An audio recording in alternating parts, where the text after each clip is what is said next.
نه یک کاری همین خونه را نیم کلا نکردم که این همین خواهرم زنگ میزنه که انا بیا اکا که انا تلویزیونم وایران شده انتناش سوز کو انا ماشینم میخلی شده انا اتوکم وایران شده میگو یگم همسایه نداره توبه کردم آخه یا استاد کس کنی بگو آخه و همون را گفته اسم آخه من باید در خونه میستادم بالای سرم استاد نگاه میکردم ده های در من نه خیلی ولی خطی خیلی کراسکا کیسه ای بیو بریم اکای کامل جون رامون دور آخه عیب میشه با همین دیدی که همین یزدان بیچاره گفت که التماس بشینین من دا کمتر کار برم اومدم میرم جای کارم دویده میخیدم میام گفت ولی میخیدم میریم با چی میگه اینا صدقش همین یزدان من موقع سحر برو اومده بود اوخی یا ساعت پس گفت میام ساعت بی چند شده بره میگوی او میخیزیم رامون دوره بشینین که جا میرین ولی یک چی تجده خونه خواهرتون اومدن بخیزیم برین خواهر جان ولی من بگردم نه یک گپت بگم خفه میشه ملال میشه آخه چی گپا جان آخه خیلی همین همسایه نداری یا که شود نمیبره هم آنتن را ساز کردن نمیتونم ما را خونه فایرود میگیری اینا شود میخیده یزدان میخیده میروه اکا جان اکا سالو سال شد خونه ما اومدن اکا بشینین امینو تگولی شما میگوی اکا کو خاکو دای میلیسا را بفهم نه شو خواه نه روز هر روز کرده اکا جان او فهمیدم آخه خیلی اینا ما را فایرود کردیم ما اومدیم با او خیز برام برا بگی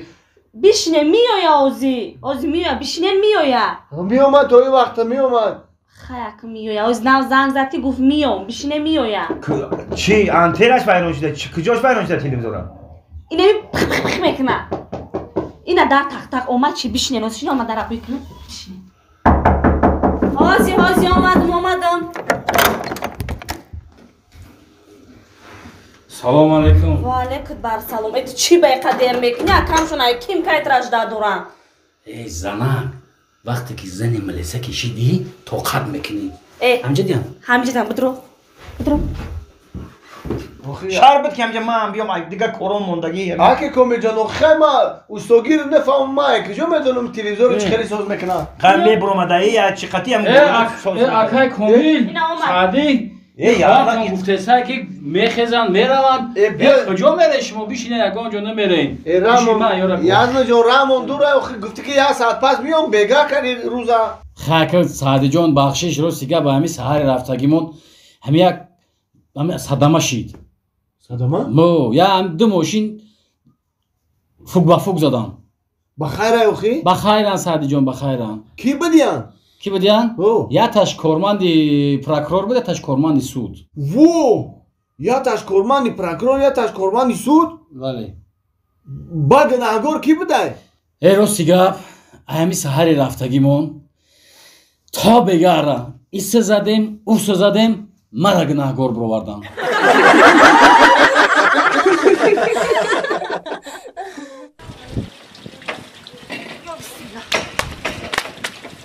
یک کار کده سیزنه مردگم بالای بام دبر اومد من گندم را شوته بودم افتاو کردم بهترین کده این امروز با افتابی خوشلو کده انا میبینی که تو بگه با خوشید بواردو من یک کار دورم رفتیستم سادی شده سادی هم برده بازی داره مرده نگاه که خوشلو اونا را نگاه که دوده که نگاه مایل خوب مایل مردک روی سفید مایل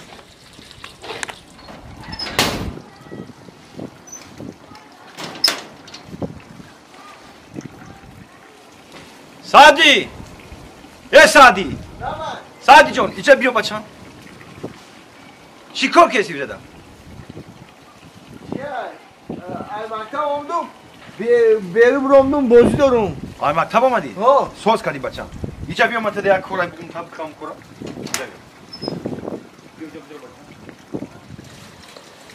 اینجا بیا بچم گوش که مرا نه بای انا اینا بالای بام دا اوچت گندم شوشتای افتاو کدای تو نگاه که بچم انا تو اومدای من نگاه که تو خوخیدن شکی یگون پرنده یگون ماینه گندش همین موزی چو همین گنده من نخرم فهمیدی مایل خب من تو اومدن یا سامان تیما تو نگاه که بچم نگاه که همین موزی چو گندش که خمبریا همین موزی چو نخرن گنده من بیام دستمت میتم دو سامانت میتم بچم یا سامان اگر روتون بگیرم یا سامان دیگه پچینی حرفان مایل نگاه که یادم که اوچتا نگاه که بچم مایل دو سامان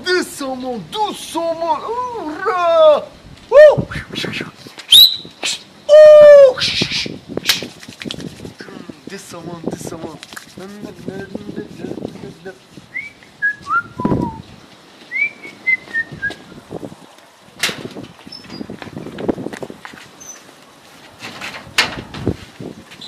سعدی یه سعدی ما چی گفتم این بچه را این در کجا میگرده سعدی یه سعدی این هم مرا خود نه این هم مرا پرنده خود یعنی سعدی یه سعدی نبایا تا آمدی یه بچه ما ترا چی گفتم رفتن ده گفتم که نگاه که گنده من نخرم موسی چو پرنده گندش کما اینو این هم مرا خود یعنی کو عجایب گم ازنی ده تا اما زین پای رو گرفتگیم چون جخوا ای کجا میبروین میخرم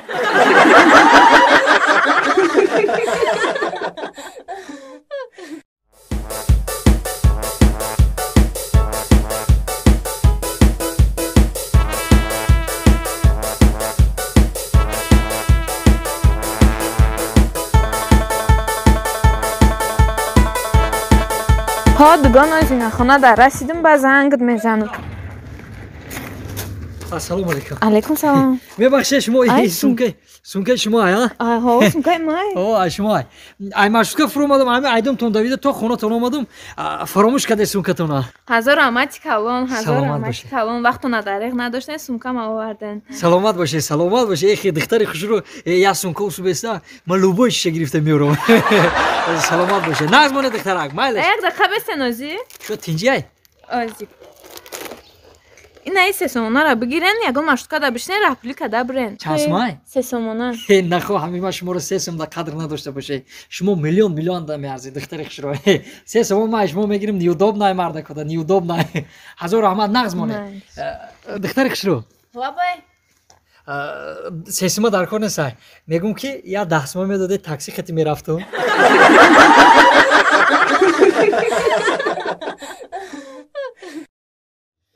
خاک اکاجان پیشی گفته اگه ما هم یک خواهر که مثلا هفته دیگه شوهر میکنه مایلش چی گپی داری بگین گپتون اگه اولش که یکون گپ گفته باشم خیلی زندگی چیزی گفتم با فایدت گفتم خواهر جان زندگی کردن در کار خیلی اکم با کلانتره که خودش میفهمه ما در پیشی اکم یکون چی گفتن نمیتونه اینا با دخترت یکون گپ داشته باشه اینا گپ زنه یکون من دیگه گم ندارم زیر نشه این اپشش شو داره سم زیر میشه آخه اپام شو میکنه میره دیگه مرا کی میزنه کی میپوچتونه اوما هیچی نمیکنه همین دختر همین اکا چیزی که گفته باشه در زندگی برای فایده گفته اینا این قدر با وای رسوندیم تا کلانت کردیم خیلی نصیب باشه ان شاء الله هفته دیگه توییتر باید ورگه خواهر جون مبارک شود رحمت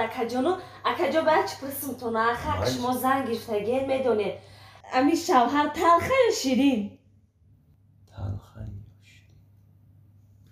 ولی اگر بگم که شوهر شیرینه این شوکنه مورا دیگه اهمیت نمیته اگر بگم که شوهر تلخه این شونک نه ایره دیگه کی میگیره ای اکا بگو ما خواهر جون شوهر نه تلخه نه شیرین شوهر ترشکه خواهر جون همین من میگم که همین بازار و کوچه ها میرم بچه ها را میبینم ای دهنم میروم